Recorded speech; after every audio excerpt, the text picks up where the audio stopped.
সম্মানিত ভিউয়ার্স, আসসালামু আলাইকুম। আশা করি আপনারা সকলেই অনেক বেশি ভালো আছেন।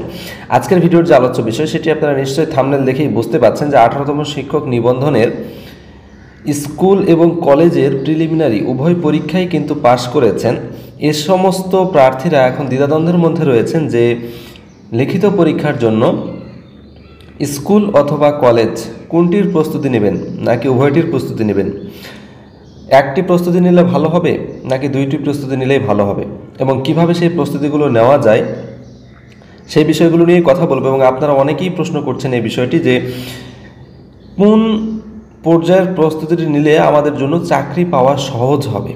তো সেই বিষয়ে আজকে আমাদের আলোচনা। আমরা মূল আলোচনায় চলে যাব তার আগে ছোট্ট একটি রিকোয়েস্ট, সেটি হচ্ছে আপনি যদি এই ভিডিওতে আমার চ্যানেলে প্রথম হয়ে থাকেন অবশ্যই আমার চ্যানেলটি সাবস্ক্রাইব করে পাশে থাকা বেল আইকনটি বাজিয়ে দেবেন, যাতে করে এরকম সুন্দর সুন্দর ভিডিওগুলো প্রথমেই পৌঁছে যায় আপনার কাছে।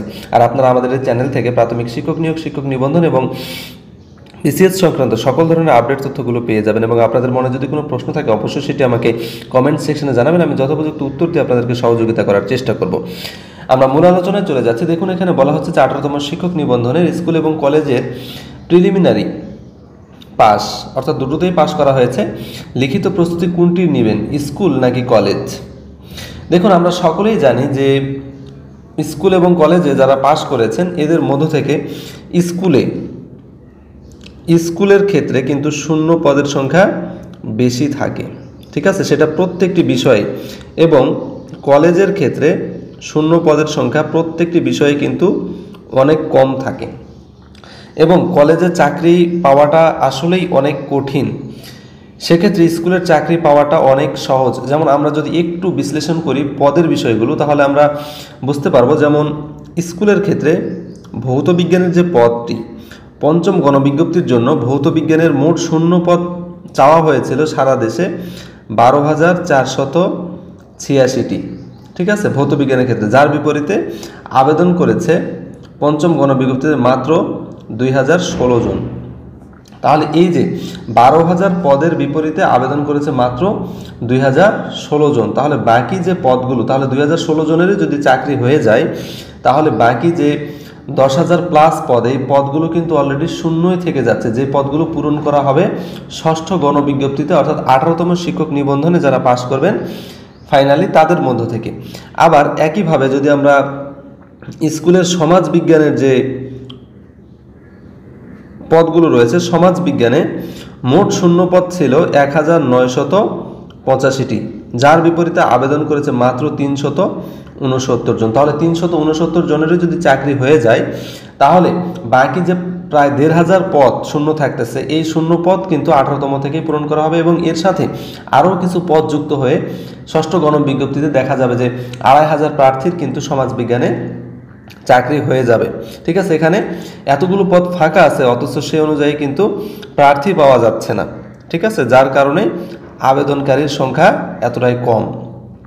আবার আমরা আরেকটি বিষয় যদি দেখি যে চারুকারু, ঠিক আছে, বা চারুকলার ক্ষেত্রে সারা দেশের পঞ্চম গণবিজ্ঞপ্তিতে মোট শূন্য পদ ছিল 8,429টি, ঠিক আছে, এবং এখানে আবেদন করেছে মাত্র 49 জন।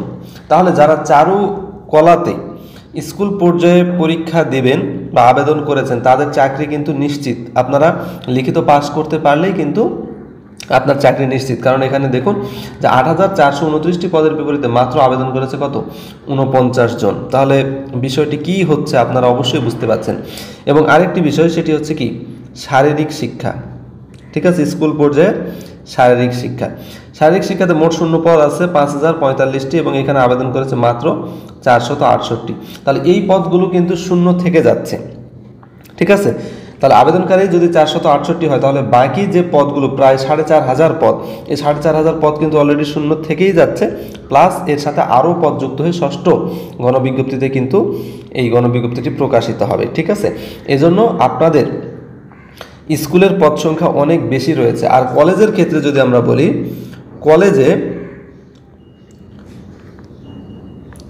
প্রত্যেকটি সাবজেক্টে আমরা দেখতে পাবো যে সাবজেক্টগুলো মোটামুটি বেশি শূন্য পদ রয়েছে সেগুলোতে সর্বোচ্চ 400টি শূন্য পদ থাকে, ঠিক আছে, 400 থেকে 500টি শূন্য পদ থাকে। এবং যেগুলোতে কম থাকে অ্যাভারেজে যদি আমরা বলি তাহলে 200 থেকে 250টি করে পদ থাকে এবং তার চেয়েও অনেক কম পদ থাকে, ঠিক আছে। 30 থেকে 70-80টি এরকমও কিন্তু পদ থাকে কলেজ পর্যায়ের এক একটি সাবজেক্টে। তাহলে সারা দেশের সকল প্রার্থীদের মধ্য থেকে 100, 200, 300, 400, 500 এগুলোর মধ্যে থাকা কিন্তু অনেকটাই কঠিন, ঠিক আছে। এখানে আপনাকে শততম প্রার্থীর মধ্যে থাকতে হবে কলেজ পর্যায়ে চাকরি পেতে হলে। কিন্তু যদি আপনি স্কুল পর্যায়ে চাকরি পেতে চান তাহলে কিন্তু আপনাকে হাজার হাজার প্রার্থীর মধ্যে থাকতে হবে। তো এজন্য আমি মনে করি যে স্কুল এবং কলেজ এর প্রিলিমিনারি পরীক্ষায় যারা পাস করেছেন তারা লিখিতর জন্য আপনারা স্কুল পর্যায়ের যে প্রস্তুতি, ঠিক আছে, স্কুল পর্যায়ের যে প্রস্তুতি সেই প্রস্তুতিটা আপনারা সুষ্ঠু সুন্দরভাবে নিতে থাকুন, তাহলে কিন্তু আপনাদের চাকরি প্রাপ্তিটি অনেক বেশি সহজ হবে। তো এই ছিল মোটামুটি আজকের ভিডিওটি যদি ভালো লেগে থাকে অবশ্যই আমার ভিডিওটি লাইক দেবেন, ভিডিওটি শেয়ার করে আমাদের সাথেই থাকবেন। দেখা হবে পরবর্তী ভিডিওতে। সেই পর্যন্ত সকলেই ভালো থাকবেন, সুস্থ থাকবেন। সকলের জন্য অনেক অনেক দোয়া, অনেক অনেক শুভকামনা। এখনও যদি আপনি আমাদের চ্যানেলটি সাবস্ক্রাইব না করে থাকেন দয়া করে চ্যানেলটি সাবস্ক্রাইব করবেন। আসসালামু আলাইকুম ওয়া রাহমাতুল্লাহি ওয়া বারাকাতুহু।